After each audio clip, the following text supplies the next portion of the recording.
Kevin was an excellent high school football player. Played wide receiver, played defensive back, was a kick returner, was a really good athlete. You could see his athleticism by the different positions that he played. So he has great ball skills, good basketball player. So we knew we were getting a good athlete. He's got good size. Coming out of high school, he wasn't a frail kid, that you had to build up and bulk up.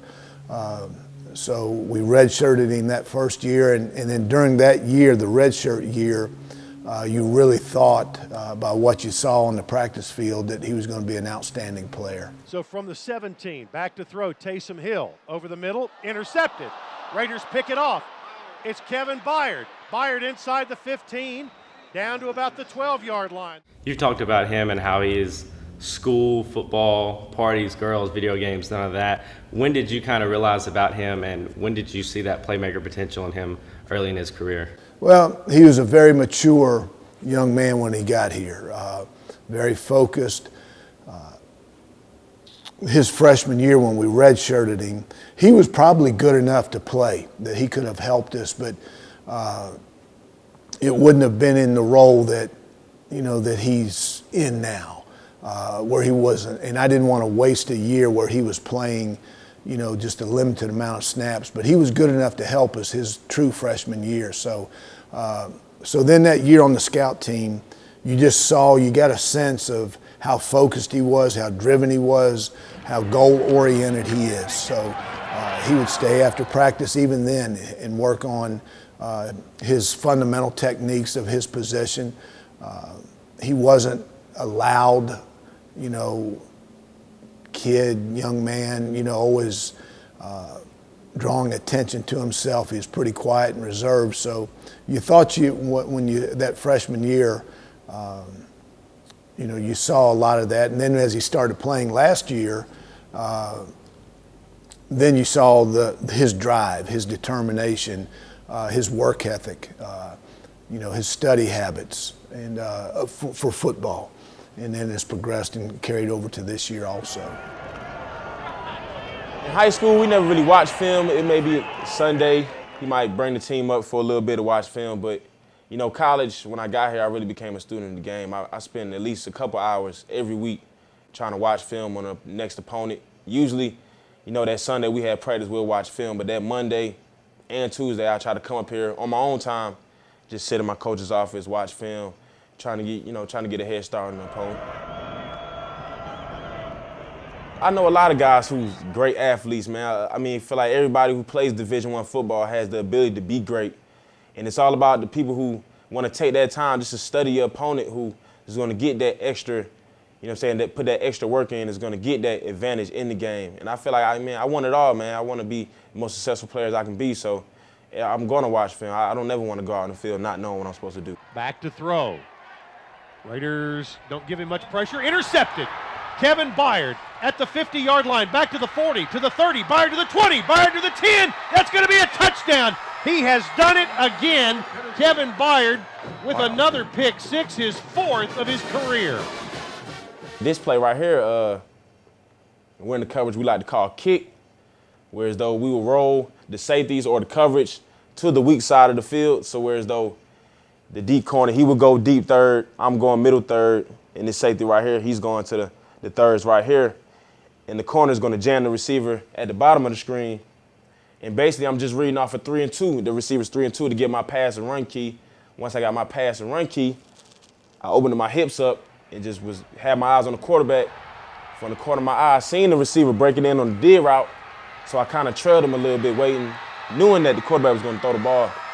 And once I seen the ball, I just knew it was going to be picked. I knew it. As soon as it came off his hand, I knew it was overthrown, so I kind of stopped and waited for the ball. And when I jumped, I seen nothing but grass and just made two people miss and just took it over to the house. On first down, they have a fullback in there, play action. E.J. Hilliard looks to throw. He's hit as he throws. Ball is going to be intercepted. Raiders have a convoy. It's Byard to the 30, the 20, to the 10. Byard, touchdown! His third pick six of his career. The fan base mostly sees the plays that he makes in the games. You see it in practice. It probably doesn't surprise you on Saturday. Talk about how he is in practice and the type of plays he makes every day. Well, we said it the Tuesday, I guess it's Tuesday of the practice before the UTEP game. We're in Pascal, and Logan throws the ball a post, and he comes across from the right hash going towards the left hash and makes a one-handed catch. You know, it's not bobbled, it's not anything, he just reaches up and makes a one-handed interception and, you know, returns it there. And we're talking about it as coaches the next day. You know, offense back, forth, defense, did you see that catch that KB made? And it's gotten to be where he does something just about every day that you look at and go, wow, did you see that? So he practices hard. He's a very committed young man, a very committed athlete. And I say it all the time, you can't make great plays unless you play with great effort. And KB plays with great effort every play. He makes plays in practice, which translates over to making plays in the game. So you can't just show up on Saturday afternoon and expect to make plays without doing it, you know, Sunday through Friday, and he does it. When you first come out the huddle, you always got to get to play. It's all about communication, making sure everybody, at least in the secondary standpoint, knows the exact call. What are we going to do if it's different type of motions, receivers, stuff like that. So I feel like it's my job to make sure everybody's communicating, have everything communicate across the board. He's the quarterback of the defense. You know, he makes sure the back end gets lined up. You know, he's a very smart player. You know, he'll make adjustments, you know, on the back end. You know, we brought him with pressure. We blitzed him. We played him, you know, zone coverage on the hash.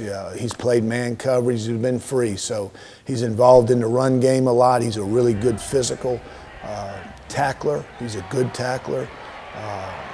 You know, so he's your quarterback, you know, and we involve him in so much of our defense, and that'll only progress over these next 2 years. If you had to pick one feature about Kevin, what would be the best thing that he brings to this team? I would say just his dependability. The team respects him on how hard he works. He's a great leader for us. Our team looks and says, I know Kevin will make a play.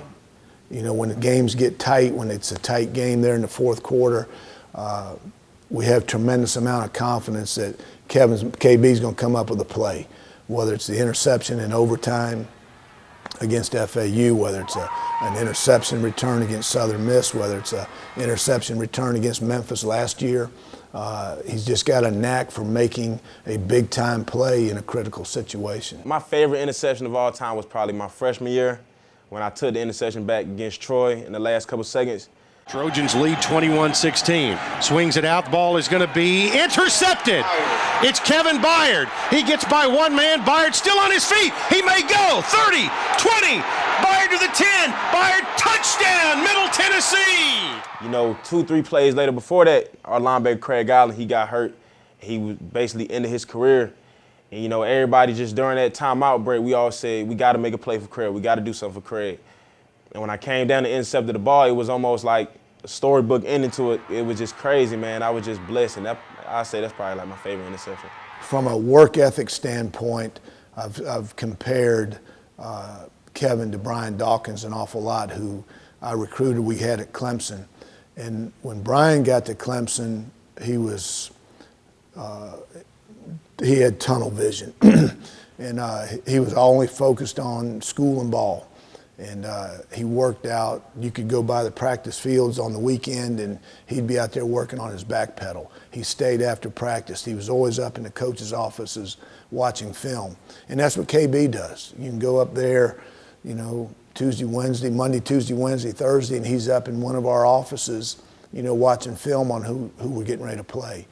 He stays after practice. He works hard during practice. He's a great leader. And plus, they play the same position. Brian was number 20. You know, Kevin's, you know, 20 here. So there's some similarities from that standpoint. I think about NFL sometimes, but at the same time, I feel like if I handle my business now and handle the things I need to be handled now as far as working hard and staying humble, I feel like NFL would take care of itself. You know, I talked to my family. I talked to a couple coaches, you know, stuff about, well, coaches back home about NFL dreams and stuff like that.